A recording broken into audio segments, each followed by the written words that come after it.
Hello, welcome to Gateway Studios. My name is Trent Wofford, and I go to Christian County High School. My name is Marcy Miller, and I come from Hopkinsville High School. I am Aiden Cavendar, and I come from the same school. So, how was everyone's day today? It's been good. What All about right. you?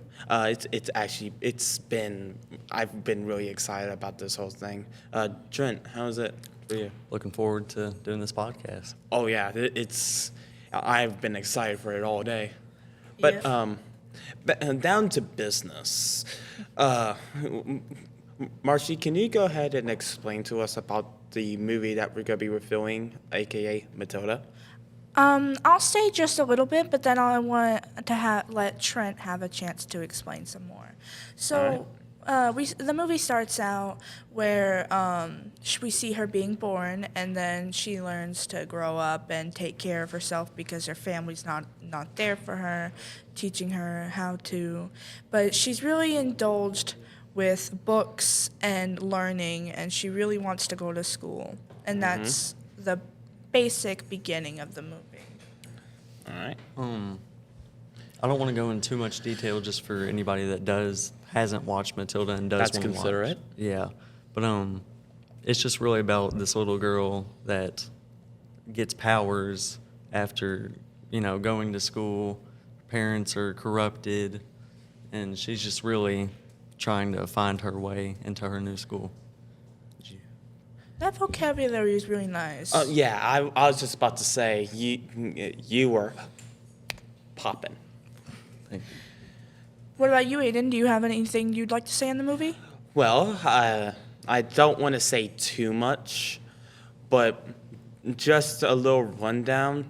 That principal is superhuman. Yep.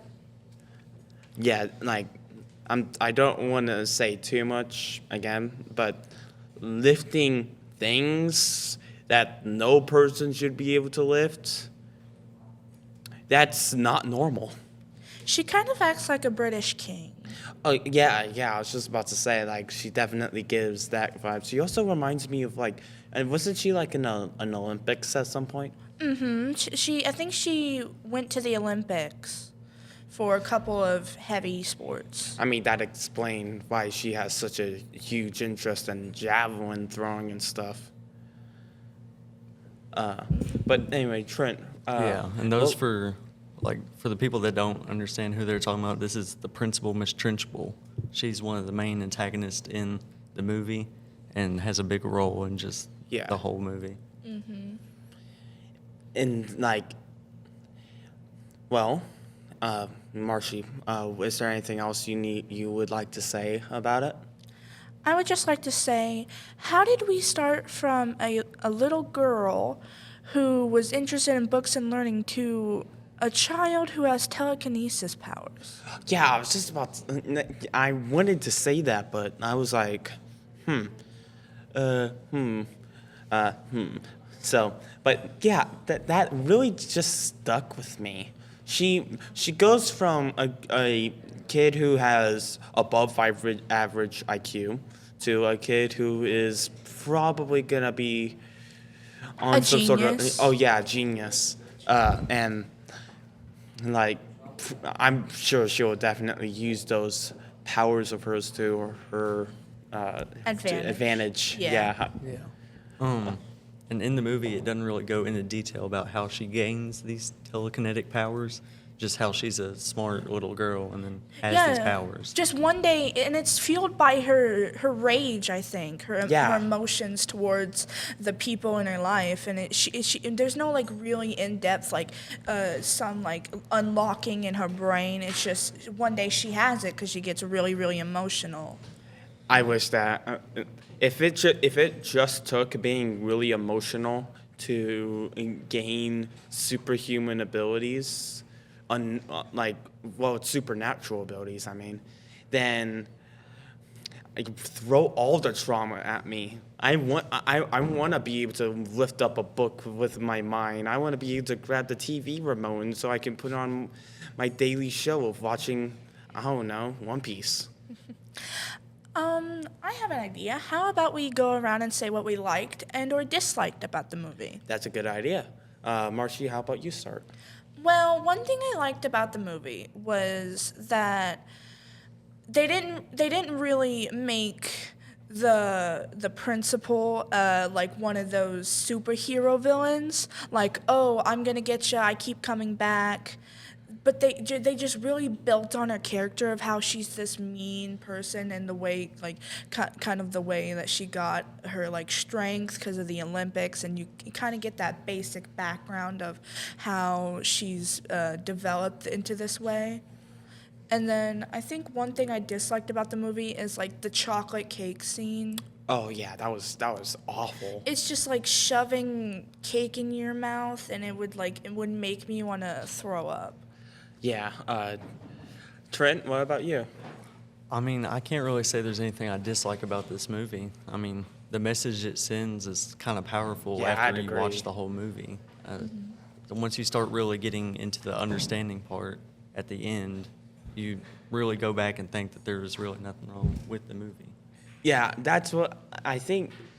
That I was watching it, and there's this one scene, and I don't want to say it too much, but just so you guys understand, kind of just a chase scene, I guess. I mean, That got me laughing like crazy. it's the way that it was shot too, the way the effects and stuff of the camera and stuff. What should we else talk about? Oh, how about let's discuss the parents, like, because I know they didn't have much screen time, but, and like, I think we could relay that to like some of the parents in real life world, and maybe if Matilda could be made today with how effects were in the 90s or 80s. Well, in my personal opinion, making Matilda in this day and age, I don't think it is possible, or at least it wouldn't have the same charm. Yeah, well, I don't think that it would be able to be recreated today, because some of the aspects in that film, like the smashing the plate on the child's head at the end of the chocolate cake scene, I don't think that would, even if it was a prop, it would still like hurt like heck. Oh yeah, that hurt. And then Trent, you can sorry. go. Yeah. If it was made today, then I feel like they would twist the message a little bit that the movie brings out, and just it might concern some people because it's different from when the 90s originally, like when it was made in the 90s. It doesn't have the same message as it would today. Yeah, I read an article about this, but I think the actor who was playing the dad offset was nice to the actor from Matilda. I still don't think that would even matter here, and well, during this time, because you're still screaming and kind of, even if it's pretend, you're abusing a child. Wasn't it Danny DeVito who also directed the movie? Oh yeah, I think it was. Yeah, he is a, like, the way he played the father in the movie, he really stuck to the role and really brought out the powers in Matilda. Not just that. I think that definitely represents an abusement of power. I don't want to get too much into that, but I think that he is a good catalyst for that idea. And the way he just brought out the element of that the dad is a crooked person, with how he'd cheat and con people out of their money with selling his cars, and was trying to teach his son how to do the same thing. And I just think, like, it was like the way Danny DeVito played the father, I think his role as that was like really, really great and like phenomenal. Is there anything you'd like to say about like that you enjoyed about the filmmaking process of Matilda? They definitely put a lot of work into this, not even with the special effects, but just the acting is incredible. Oh yeah, it's It's top notch. I especially liked how the actor for Miss Trunchbull acted during that haunted house scene. I guess is the best way I can explain it. That she had true shock in her face. And it made me really tense too. I was like, "Oh no, what's gonna happen? Oh no, oh no, oh no!" And I was like really, really like immersed into the movie because that's how great it was. It was like it was sucking me in and pulling me into this like immersive field. Like, oh my gosh, what was that? What if that was me? And it was like really, really extraordinary. Yeah, I definitely kind of agree with you.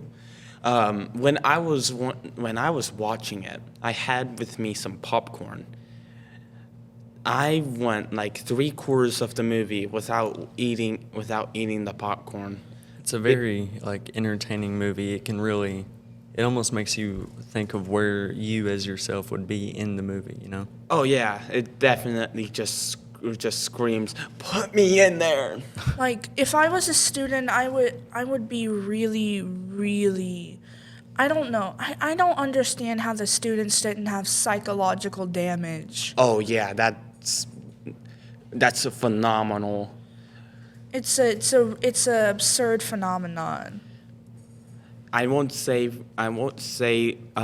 too much specifically, but I'm surprised that one certain person still has their hair.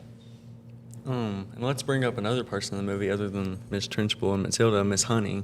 She played a big role in this Miss movie. Honey. Miss Honey was a really nice teacher. She helped the students like indulge themselves in the learning. And the way she was shocked when Matilda did those big numbers inside of her head, it was like, and she went, despite being scared of Miss Trunchbull, she went to Miss Trunchbull and said, "Hey, I think Matilda should be in advanced class because she's really great." And she just understood how smart and talented Matilda was, and I really, really, really like that aspect. Oh yeah, I think Miss Honey is. I wouldn't say for anything else other than elementary school, but I feel like she is the ideal elementary school teacher. She I really don't- played a important role. I'd say she's one of the second most important person in this movie. She really continues. She furthers the plot. Yeah, a lot. I think if we're talking about importance of characters, obviously Matilda, number one, she's the main character. I think it'd be kind of weird if she wasn't there. But I think the third and fourth place could probably go to Matilda's parents. I'm not saying that they're good people, but they are very important to the story. Yeah, because how else would she have developed her powers without the anger and backlash from her father? The principal. I mean, there's also that, but yeah, the way it first Yeah. started, and she started developing more because how her dad was treating her. Yeah, I think if her parents were nicer, it kind of just put everything under a stray. She may not read as much. She probably wouldn't have sneaked out. She probably wouldn't. The end of the movie probably wouldn't have happened. What do you think, Tristan? I think Trent. that Sorry. if they would have changed the roles of the parents at all, and making them nice, it would have changed the whole course of the movie. Yeah, And that's what I'm saying. every It'd single be character. completely different. Yes, and it wouldn't even be Matilda if it wasn't for the parents' role that they have as being those Awful brutal people. parents. Yeah. And on the topic of parents, I'm sure that you just one part in the movie, the dad. I'm sure you're aware that the dad has gone into some levels of illegal activity, and somehow one single dude has the eye of the FBI. Yeah. That FBI is doing nothing. Not saying that that's what they do in real life. And the way he wasn't even smart enough to figure out that the people who were watching the house or because the mom and the dad both thought they were salesmen, but the way Matilda figured out that it was the FBI way before, like they were cops, and it's just whoa. Well, I definitely do think that this has been a really good movie, though. I'm definitely going to go watch it again. What about you? I will, and I think the viewers should too. It's one of those movies that you can watch multiple times and not get tired of it. Yeah. Yeah, well, it was nice seeing you guys. Nice seeing you, Trent. Love doing Nice this seeing podcast. you, Marshy. Nice seeing you. Well, I hope the viewers enjoyed us yapping on about a movie they'll hopefully watch. Yeah, and that better. concludes episode 3 of Gateway Reels.